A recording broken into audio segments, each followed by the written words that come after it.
What's up, y'all? Welcome back to Purple Bear Biology. If you missed our last few episodes or are new to the channel, we have been working through the endocrine system and getting to explore some of the awesome hormone regulation pathways that enable our body to maintain homeostasis. We are going to pick up that conversation and focus on the pancreas and the liver. The ultimate primary goal of the two is to balance glucose concentrations inside of the body. If we were to think of the two organs as performing a delicate dance with one another, the pancreas usually takes the lead. Your pancreas is located right around the junction point of your small intestines and stomach because it has a cool role to play in digestion as well. If we look at the pancreas from the cellular level, there are three cool cells that we need to discuss. We have alpha cells secreting a hormone called glucagon, beta cells secreting insulin, and delta cells secreting somatostatin. The role of somatostatin is pretty straightforward. When released, it inhibits the growth hormone cascade in the hypothalamus and the anterior pituitary. The function of glucagon and insulin is to balance blood glucose. These two hormones work to free up energy when it's needed and stimulate storage when it is not. Let's take a closer look at each of these hormones and their target tissues to see how they accomplish their goals. Glucagon is the hormone out of the pair that helps increase blood glucose levels. The primary target tissue is the liver, and glucagon activates cells to break down an energy storage molecule called glycogen through a process called glycogenolysis. Glycogen is actually a bunch of glucose molecules bound together, so breaking it down frees up glucose molecules that can be moved into the blood. Glucagon also activates the liver to perform a chemical process called gluconeogenesis. This is where the liver takes amino acids, fatty acids, and lactate and can produce sugars. Oh, and glucagon's influence does not stop there either. If our body is low on sugar, it can also trigger the synthesis of ketone bodies. While we do not have the time to get into the cool chemistry behind these energy sources made from fatty acids, they are important clinically because they can influence blood pH and can be deadly to patients unable to clear them out of the blood. We'll come back to this in a minute when we get to talk about diabetes. But first, notice that glucagon influences more than just the liver. The hormone influences tissues from the brain all the way to the heart. Speeding up heart rate and pushing more blood with every pump enables our circulatory system to quickly disseminate the newly available energy molecules from the liver. Glucagon even encourages fat breakdown and plays a small role in influencing whether or not you feel hungry or not. Were you just wondering which hormones play a role in the hunger pain when your stomach is empty? Hangry pains are actually more related to leptin released by adipose tissue and ghrelin released by the stomach. Technically, leptin has all sorts of effects around the body. But as far as appetite goes, leptin acts as an appetite suppressant. Leptin concentrations can be stimulated by really fatty meals, but overall your leptin levels are more related to the quantity of adipose tissue you have. Now you may notice a logical error there in the leptin pathway. Leptin serves to make people feel full when we already have excess energy, i.e. more fat. If that is true, then why do people suffering from obesity still feel hungry? The answer to that has two primary reasons. The other hormone in appetite is called ghrelin. When our stomachs are empty, they release ghrelin to stimulate our appetite and make us hungry. As food enters the stomach, it will stretch and suppress ghrelin secretions, and thus, through this hormone cascade, reduce the stimulation for food. So, an empty stomach, regardless of the quantity of adipose tissue, is still going to stimulate you to feel hungry. But leptin should keep that in check, right? Well, no. And the short answer to why is called tolerance. See, a lot of adipose tissue means a lot of leptin. And excess hormone in the blood can cause cells to become desensitized to it, thus making the hormone become less effective overall. Because of this tolerance, someone with excess adipose tissue will still feel hungry even with leptin in the bloodstream.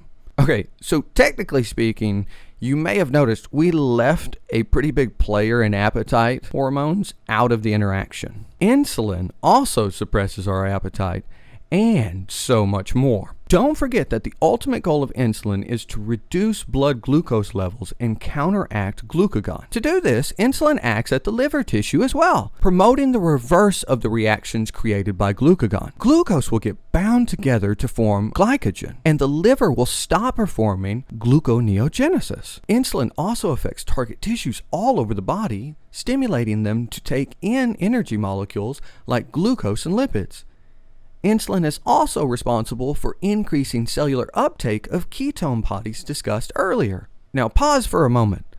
I just went through a lot of words that start with the letter G, and they're easy to get mixed up. These three key G words are commonly mixed up, so try to keep them straight. Glucose is an energy molecule that can be bound together with other glucose molecules for long-term storage. Those chained glucose molecules are called glycogen. The liver is stimulated to break down glycogen into glucose molecules whenever the pancreas secretes glucagon, and build glycogen when the pancreas secretes insulin. Okay, let's hop over from the 3 G's to diabetes. Type 1 and type 2 diabetes mellitus have different causes, but similar effects on the patient. One key symptom is that there's always high glucose levels in the blood and glucose in the urine. These patients tend to also urinate frequently. Type 2 diabetes actually results from a tolerance similar to what we just discussed with leptin. Instead of tolerance to leptin, target tissues develop a tolerance to insulin. The result is that blood glucose levels become elevated. While there are a variety of causes, the most common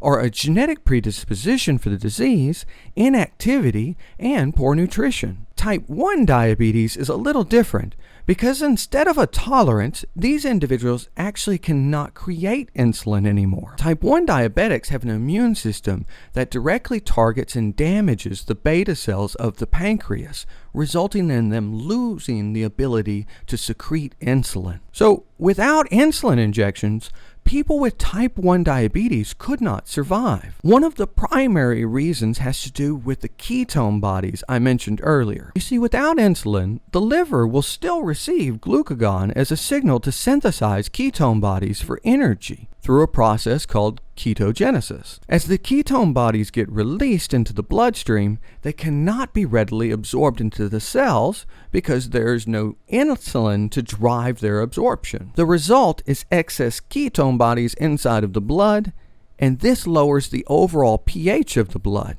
Collectively, the condition is called diabetic ketoacidosis and is one reason that diabetes can be life-threatening. I should mention that while this is primarily seen in type 1 diabetes without insulin supplementation, it can also occur in particularly bad cases of type 2 diabetics with unregulated health habits. Okay, so that was the pancreas. But don't go thinking the liver just does what it's told by the pancreas. Your liver serves dozens of other vital processes, and many we'll get to continue to discuss later. Many we have already even had the opportunity to discuss, like thyroid hormone activity, glycogen storage, vitamin D synthesis, and water retention in the renin pathway. Your liver even contributes to the EPO production, and thus red blood cell synthesis. As if all of that wasn't cool enough, your liver also secretes a chemical called insulin growth factor, or IGF-1. This chemical works in conjunction with the growth hormone pathway from the hypothalamus and anterior pituitary. Both growth hormone from the pituitary and IGF-1 synthesized from the liver go to target tissues all over the body to stimulate growth and development. Now, while a little growth hormone at the right time can promote tissue repair and allow us to grow through adolescence, too much of these chemicals can result in excess growth in these tissues as well. The type of growth we see depends on when the growth hormone imbalance goes into effect. Excess growth hormone early in life, before the growth plates close, can lead to really long bones and a condition called gigantism. Interestingly, if the excess growth hormone develops later in life after the growth plates have closed, then bone and features develop to be broader and thicker in a condition called acromegaly. All right, y'all, that just about wraps up this episode. I enjoyed the conversation and hope you found some interesting information in there too. If you have any questions or want me to explore something in more detail, drop a message in the comment section below. If you found the video useful, consider liking and sharing it so someone else can use it too. Our next video will be over the hormones of the reproductive system, so be sure to subscribe so you don't miss it when it gets released. As always, thank you all for watching and see y'all next time.